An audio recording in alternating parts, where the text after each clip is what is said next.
Hey fam, what's up? Here Mr. Kashish Gupta is going to demo how to squat for zero frickin' quad gains. So if you notice closely, Kashish has super long femurs and they are frickin' skinny. He belongs to the long femur gang.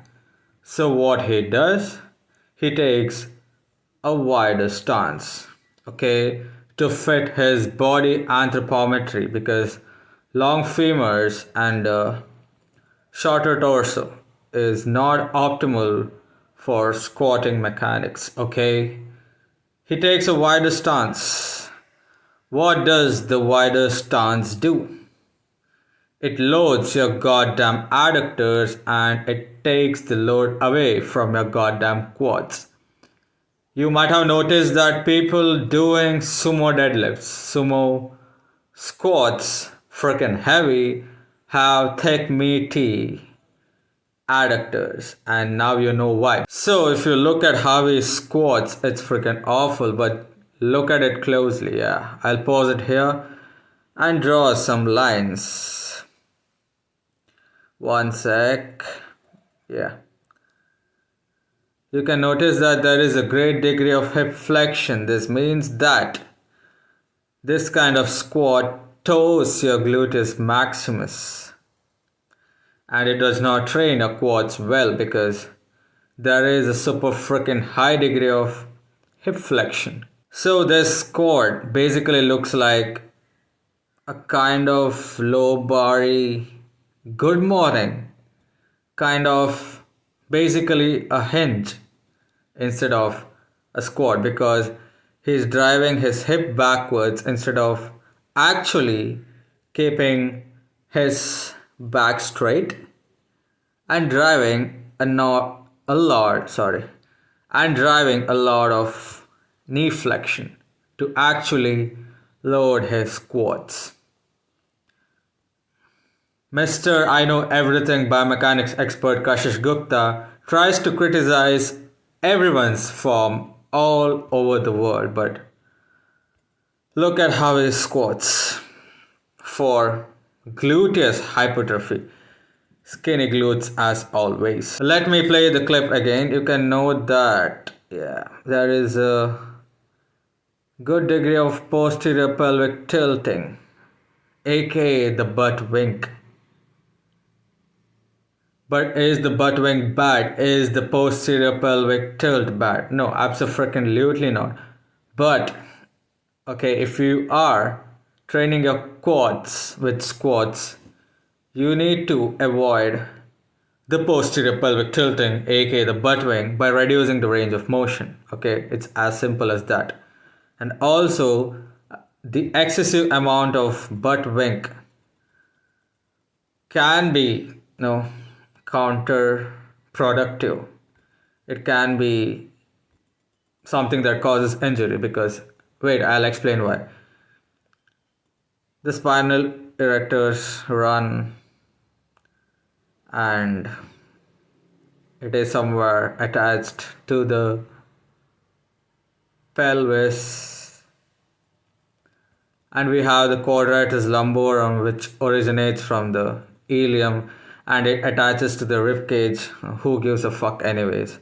So what happens when there is a posterior pelvic tilting of the pelvis? Obviously the spinal erectors, the quadratus lumborum, and also your Christmas tree, aka the thoracolumbar fascia, tends to lengthen a bit more, and if the weight is heavy, damn, snappy city, baby. There are a lot of people who have done ATG squats, who have done an excessive range of motion of on a leg press, okay, and they tend to tweak their QLs and maybe their spinal erectors, and they are in pain and they do not know why because this is the frickin' reason, aka the butt wink. So you do not need to do ATG squats to load your quads. Do a good range of motion, okay? and try to keep your back straight to actually load your quads. So people who are watching this who are not understanding what spinal erector is or what quadratus lumborum is, please consider reading anatomy textbooks, which goes by the name BD Chaurasia. Kashish Gupta, who is a kryptonite for all Desi gym bros, is actually all talk and no walk. So, how should you squat if you have long femurs? So, you can do these things, okay? If you have a high foot arch, you can use a plate elevation under your heel so that it drives more pronation. If you have a flat foot, flat foot gang here, bro. If you are flat footed, just use a wedge, ramp, squat wedge, whatever semantics, jargon you want to use, you can use.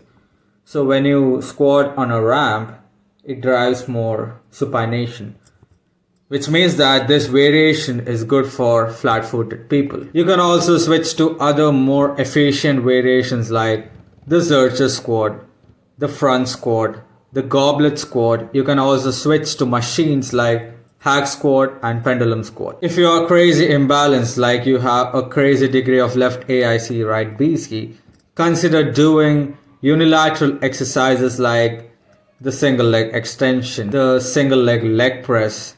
You can do heel elevated or ramp elevated split squats. You can do Bulgarian split squats.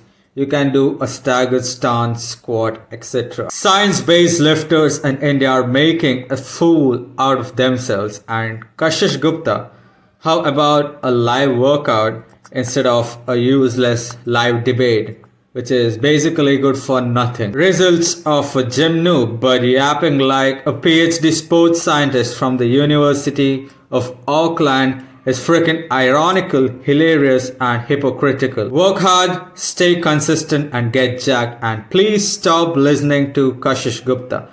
I hope this message sinks in, and until then, peace out. देखिए एक तो basic trick है, एक तो like और share ठोक दीजिए महाकाल का दबा के लाइक और शेयर ठोक दीजिए 5000 लौटे दिख जाना चाहिए। ये 4000 के लिए मैं यहाँ पे नहीं खड़ा हूँ, पूरा साल मेहनत करता हूँ आपके लिए बेटा। ऐसा नहीं चलेगा, ऐसा नहीं चलेगा। लाइक ठोकी दबा के, लाइक ठोकिए। यहाँ पे देखिए ऐसा क्वेश्चन चुटकी बजाते